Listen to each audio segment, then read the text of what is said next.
I still remember the taste of metal in my mouth, the sting in my shoulder, and the way the rain turned the parking lot into a mirror. Sirens were a rumor in the distance. My hands were slick with blood that wasn't supposed to be there. I'd gone undercover to expose crooked cops, not to become the headline. That night at Gus's Fuel and Deli in Pine Ridge, Louisiana, I learned the oldest rule all over again: when people decide what you are before you speak the truth becomes a fight. Rewind with me. They called me Agent Renee Porter in the office, but in Pine Ridge, I was just a new girl in 2B with a nice car. I took the assignment because the math didn't add up: too many traffic stops that turned into drug cases, too many black folks booked over evidence that never seemed to exist a second before it did. My cousin Darius was one of them. No record, 2 jobs then, 8 years on the word of a glove box baggie that magically appeared. So yeah, I took it personal. I just carried it like a pro. First week, I watched everything: where patrol cars lingered, which businesses got surprise inspections, who laughed too hard at the wrong jokes. Two names kept circling back like buzzards: Sergeant Hollis and Officer Keene. They didn't walk beats, they owned them. Fear moved ahead of them like weather. Sixth night in, I rolled into Gus's for gas after 6 straight hours of surveillance. Headlights washed over my Audi, then cut. A cruiser on one side, an unmarked sedan on the other. Hollis and Keene climbed out, and a third guy hung back. Scott, Keene's buddy from the county detail name tag, said Miller eyes not as dead as the rest. Nice wheels for this side of town. Hollis said, chin tips smile like a bruise. What brings you here so late, ma'am? Gas, I said. I kept my voice soft, hands visible. Meanwhile, my thumb tapped the recorder stitched under my lapel. Registration and license, Keene said, already circling my car like he'd picked it out at an auction. You'd be surprised how much moves through these highways. Drugs, mostly. I'm sure you're very surprised, I said, and he didn't catch it. He popped my passenger door anyway. I stated it clear: I don't consent to a search because sometimes the record is all you've got. Hollis leaned into my space until I could smell coffee and mint. Routine check, he said, which is what bullies call it when they take what isn't theirs. Keene found the hidden latch like he'd seen it before. The compartment opened, and there it was, my bureau creds and badge. He held them under the fluorescent light and grinned like a toddler with a stolen cookie. Real cute, he said. Where'd you buy the set? That's government property, I told his jaw tight. And so am I. Hollis's smile didn't move, but his eyes did. He took the badge, rolled it between his fingers, let a slur slip out that he thought would land me in pieces. I stayed still.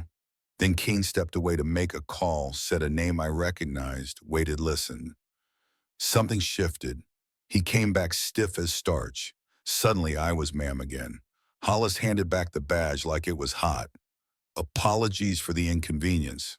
You're free to go, right? And I was born yesterday. I left calm, turned right instead of left, and took a long route home that let me confirm the obvious: I had a tail.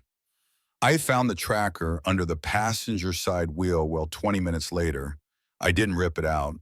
I let it blink and fed it exactly what I wanted it to see. Next morning, coffee in hand, I walked into the municipal building with a maintenance uniform, a fake work order, and a face that said, I'm invisible. Server room, 3 minutes, a palm-sized device that never existed. By dinner, I was on my floor with takeout cartons and a river of files.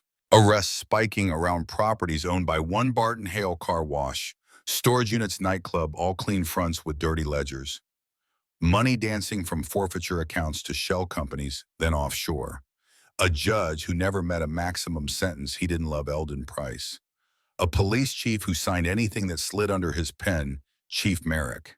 And there were people you keep an eye out for because sometimes a crack in the wall is the only way light gets in.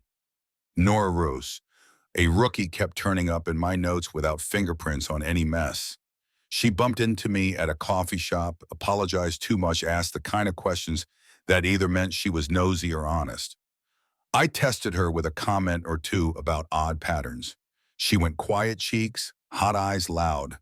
There it was, a door. What I didn't know yet, Miller, the third cop at the gas station, wasn't theirs. He was internal affairs buried so deep he had grown roots. We met on a park bench in the next parish over, neither of us looking directly at the other. Agent Porter, he said without saying hello. Let's pretend we're just two tired people counting ducks, I said. He snorted once. The rot is bigger than the uniforms. Hale is the hub. Merrick is logistics. Price keeps the bench warm. And there's a whisper above them I can't catch. Then we make them speak, I said. We almost got grabbed leaving that park black SUV, wrong license plate, wrong men, and that told me two things: someone in someone's house was leaking, and we were closer than felt safe. A day later I came home to silence that wasn't mine. Drawers left almost closed. A chair out by an inch. The hollowed-out book where I kept a drive gone. A text pinged from a number that didn't exist, a photo of me with Gus's clerk Carlos the night we moved him and his mama under federal protection because Hollis and Keene were building a frame with his name on it. Message said, "Back off." I poured the text into my evidence log and poured a drink. Then I set a dead man's upload that would tell the truth if I went quiet for 8 hours. Hale liked stages, chandeliers, heavy drapes, big checks. So I gave him performance. Country club, gala, midnight blue dress, a Manhattan. I barely sipped, in a lie with a spine. The bureau doesn't pay enough. I know where the heat is moving. Maybe I can help you. For a price. I showed him one photo cash changing hands with Hollis in a warehouse in a taste of files. He bit. In a wood-paneled study, he introduced me to Chief Merrick and Judge Price like a proud uncle and a state senator with a practiced smile, Louise Durant. They talk loose like men who believe they were weatherproof. Diversions in black neighborhoods to keep the city busy, Merrick said. 300 kilos next month. Hale said, eyes bright. I recorded every syllable with diamonds that weren't diamonds clipped to my ears. An hour later, my phone lit up in the parking lot. Miller was dead staged like he'd done it to himself. I stood there breathing steam and rage while my handler, Miles Ford, said, "It's over, Renee. We pull you now." I said, "Give me 24 hours. They think I'm for sale. Let me sell them on the wrong thing." After a long silence, he gave me the rope I asked for and told me not to hang from it. We found Miller's insurance in a storage unit under a half-fake name. His daughter's birthday opened the box. Bank routes, property deeds. A photo that made my stomach drop, a missing witness pushed into a van 2 years back.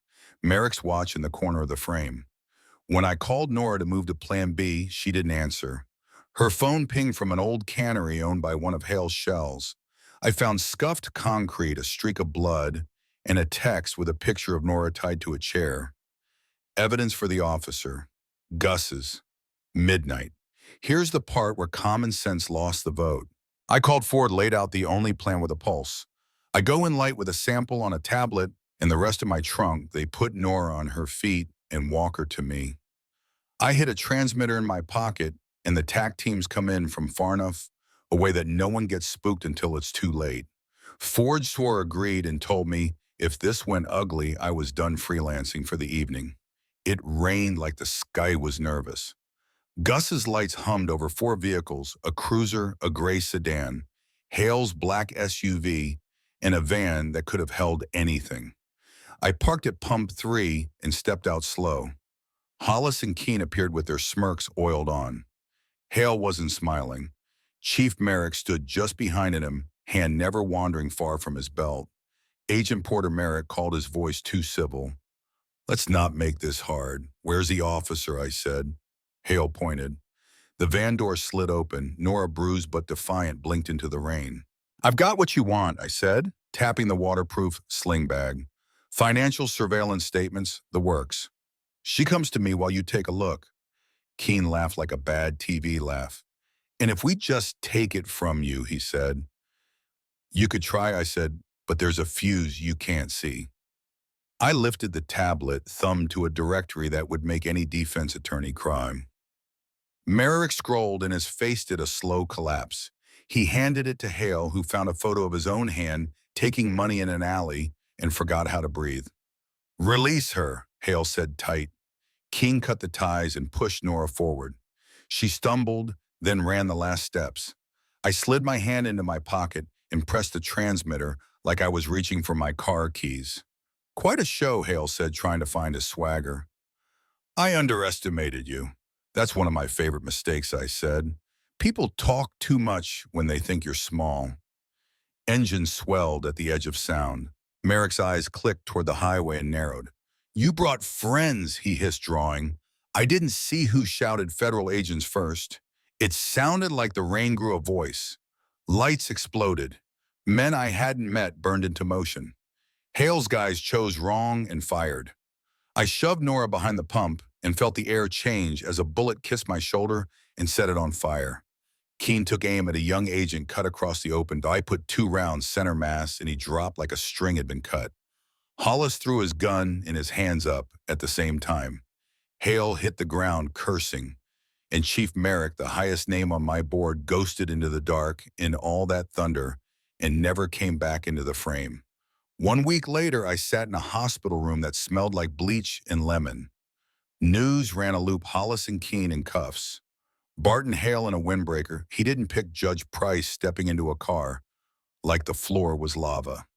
Seized assets. DOJ reviewing a decade of Price's cases. 46 wrongful convictions flagged in the first sweep. Darius's file on a fast track. Nora took a job building community trust in a department under federal supervision. Miller's death was ruled what it was, murder, and I left a single white rose on his grave and told him we finished the first half. Ford came by with an apology that sounded like respect. The leak, not an agent, a contractor who'd sold access like candy. We burned that down to the studs. 2 weeks after the sling came off, I sat in a windowless conference room in D.C. with a task force that wanted to tear out the roots, not just trim the branches. The name Merrick floated over the table like smoke. Word said Mexico. Word said money. Word said he wasn't done. Neither am I. So let me ask you, where's the line for you between keeping your head down and standing up when the math is wrong? Have you seen somebody decide who you were before you opened your mouth? If you were me at that gas station, do you make the trade and hit the switch? Or do you walk away and hope somebody else shows up? Drop your truth in the comments. Tell me what justice looks like where you live, what you've seen, what you wish someone had done sooner. If you believe the system shouldn't be a maze built to trap the same people over and over like this, share it, subscribe, and keep talking. Silence is the cover they hide under. We pull that off together.